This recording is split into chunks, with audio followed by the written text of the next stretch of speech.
तो आ गए आप एक और वीडियो देखने, सोच के कि शायद ये एक और वीडियो है जो आपकी किस्मत बदल दे, शायद ये वो वीडियो है जो आपकी पूरी प्रिपरेशन को बदल दे।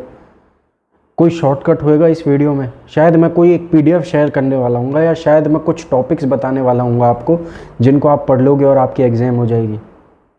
तो अगर आप ये सोच के ये वीडियो देख रहे हो तो प्लीज़ इसको अभी के अभी बंद कर दो और किसी और इन्फ्लुएंसर की वीडियो देख लो। मैं आज जो बताने वाला हूँ, मैंने कुछ पॉइंट्स लिखे हुए हैं जिनके ऊपर मैं धीरे धीरे एक एक करके बात करूँगा।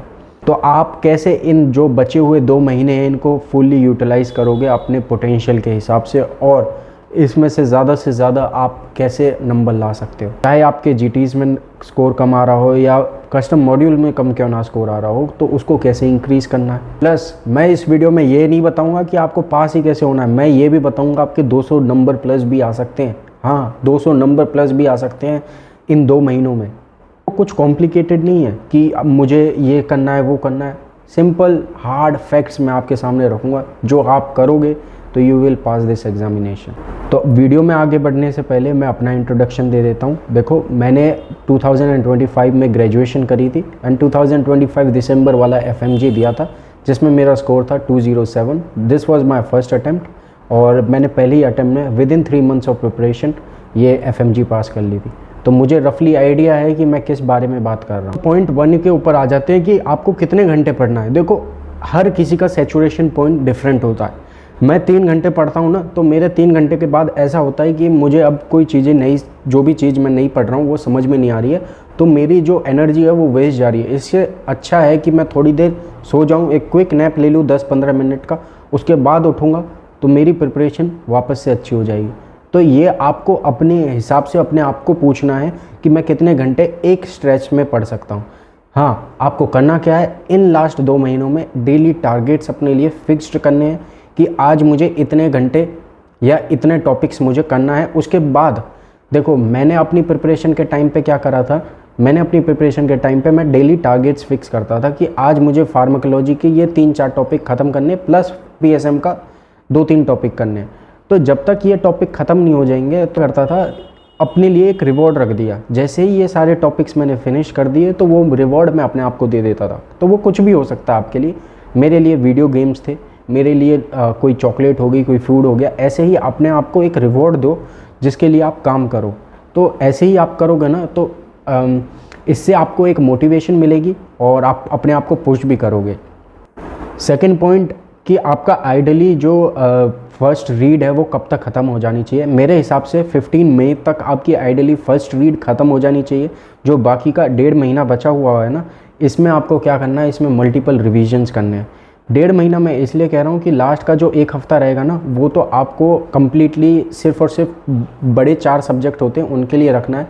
जो पहले के कुछ 3 से 4 हफ्ते जो रहेंगे आपके पास, उनमें आपको जितने भी स्मॉल सब्जेक्ट हैं उन सबको एक बार कंपाइल करना है और उनके एक साथ पढ़ना है।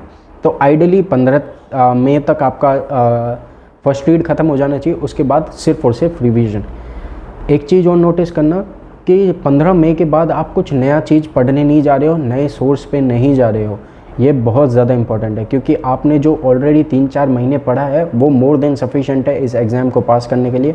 हाँ, मोर देन सफिशेंट है, मैं ये फिर से रिपीट कर रहा हूँ, मोर देन सफिशेंट है। आपको सोर्स चेंज करने की कोई ज़रूरत नहीं है, उसी पे ही स्ट्रिक रहो और उसको बार बार रिवाइज़ करोगे। देखो, बार बार रिवीजन, हर कोई क्यों कहता है कि बार बार रिवाइज़ करो। बार बार रिवाइज़ करने का फ़ायदा ये है, जब आप एग्ज़ाम हॉल में कंप्यूटर स्क्रीन के आगे आपके क्वेश्चन आएगा तो आप रिकॉल कर पाओ उस फैक्ट को। अगर आप रिकॉल नहीं कर पा रहे हो तो what's the point of studying in the first place. कोई मतलब नहीं रहा ना जो भी आपने एनर्जी लगाई थी उसकी। अब बात कर लेते हैं थर्ड पॉइंट, जो कि है GT। अगर आपने अभी तक कोई भी GT नहीं दिया है तो कोई बात नहीं, इट्स ओके। अभी भी आपके पास 2 महीने बाद, तो आपको घबराने की बात नहीं है। ऐसा नहीं है कि हमें 30 से 40 GTs देने। मैंने दिए थे, मैंने इन टोटल 35 GTs दिए थे, पर हर किसी को वो देने की ज़रूरत नहीं है। आपको क्या करना है, आपको सिर्फ मेरे हिसाब से अपने लिए टारगेट रखो 4 GTs का, 2 मई में, 2 जून में, and that is enough. GT हमें कोई नए नए क्वेश्चंस को प्रैक्टिस करने के लिए नहीं, हमें अपनी खुद को एनालाइज करने के लिए देना चाहिए कि कहाँ मेरे वीक पॉइंट्स हैं, मैं कहाँ पे अटक रहा हूँ, वो सारी चीज़ें समझने की। क्योंकि जो जीटी में आप अभी इधर क्वेश्चन सॉल्व करोगे, क्या same to same question real exam में आएगा? नहीं आएगा। तो वो सिर्फ एक एनालाइजिंग टूल है, उसको बस एक एनालाइजिंग टूल की तरह ही देखो।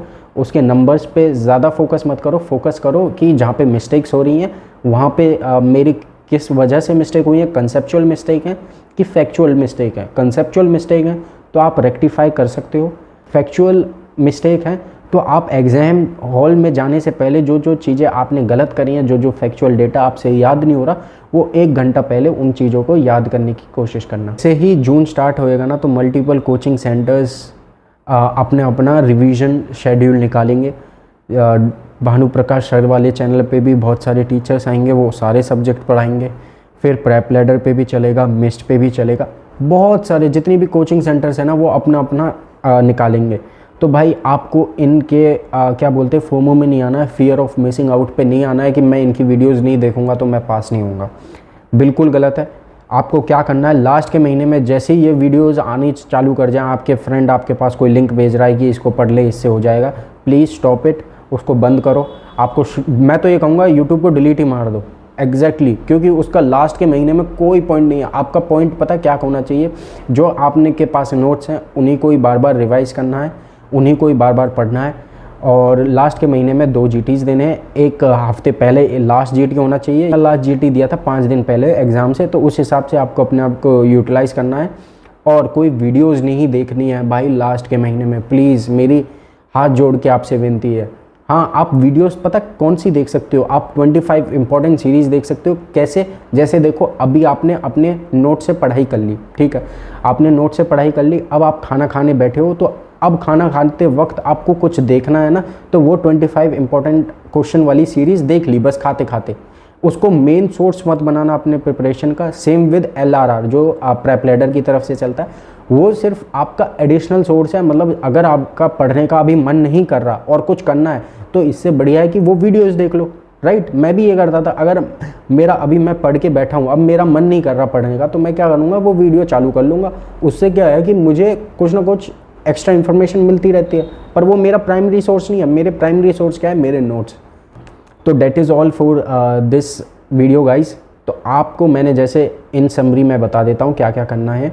पहला जो अभी मई चल रहा है, इसमें आपको 15 मई तक अपनी फर्स्ट रिवीजन ख़त्म कर लेना है, या प्रेफरेबली 20 मई 25 मई के आसपास हो जाना चाहिए। आपको 1 महीना तो अपना लास्ट का जो जून का है वो सिर्फ और सिर्फ रिवीजन के लिए रखना है। मल्टीपल रिवीजन्स होने चाहिए।